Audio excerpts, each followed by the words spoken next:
He has been studying in the library for 3 hours. అతడు గత 3 గంటల నుంచి, డ్యూరేషన్ చెప్తున్నాం, 3 గంటల నుంచి లైబ్రరీలో చదువుతూ ఉన్నాడు అని.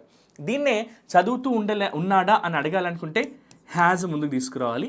తీసుకొచ్చి హీ పక్కన పెట్టి has he been studying, has he been studying in the library, has he been studying in the library for 3 hours.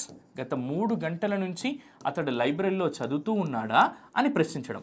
అతను చదువుతూ ఉండట్లేదు, గత 3 గంటల నుంచి అతను లైబ్రరీలో చదవట్లేదు అంటే he hasn't been studying in the library for 3 hours అంటాం. ఏమంటాం? హీ హ్యాజంట్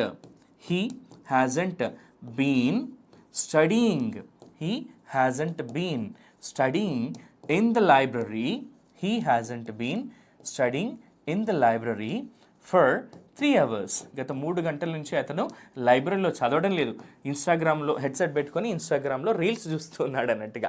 దీన్నే మళ్ళీ ప్రశ్నగా అడగాలనుకుంటే అతను 3 గంటల నుంచి లైబ్రరీలో చదువుతూ ఉండలేదా అంటే హ్యాజంట్ హీ అంటాం. ఏమంటాం?